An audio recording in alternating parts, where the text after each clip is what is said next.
1960, Janie and the Blood Drop. Parts of this story I will never forget, and some of it I'm just going to have to string together. After all, I was only about 6 or 7 years old at the time. I was living in Ancon Canal Zone at 516 Manzanillo Street, and was in either first or second grade. I know I wasn't in third grade yet, because we had moved to La Boca by then. But I first met Janie Florene in kindergarten. I know it's hard to believe, but I was already chasing girls at that age. My family had been teasing me for over a year about Janie. Every chance they got, they'd needle me with, "Janie Florene, Janie Florene, Janie Florene." I finally gave in and decided to find out where she lived so I could ride my bike by her house and check on her.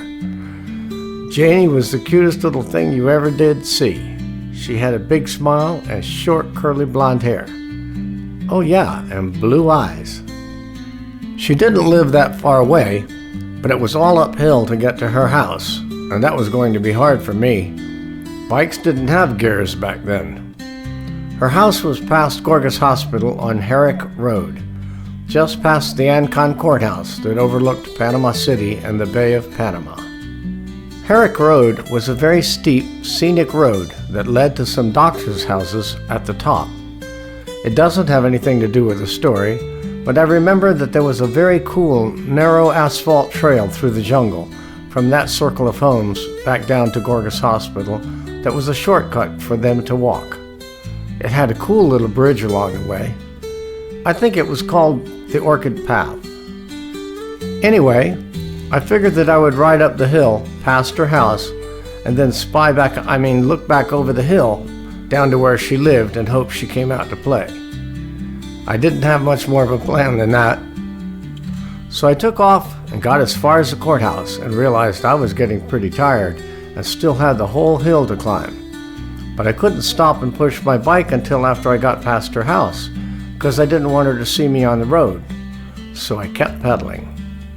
Once I got around the big turn that overlooks the bay, I was past her house. So I took my time pushing my bike up the hill until I was directly over her home, looking down at her backyard. I waited and waited and waited. No Janie.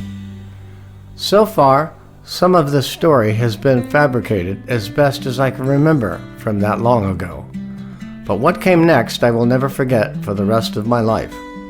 As I waited, staring down over the hill at her yard, I felt something land on my arm.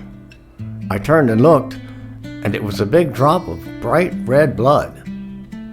Holy cow, what in the world? I looked up into the clear blue dry season sky, and there was nothing up there. No clouds, no birds, no nothing.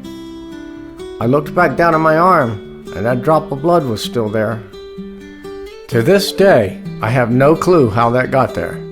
And to this day, I have no clue whatsoever might have happened to my beloved Janie Florene, because I don't remember ever seeing her again. Janie Florene, Janie Florene.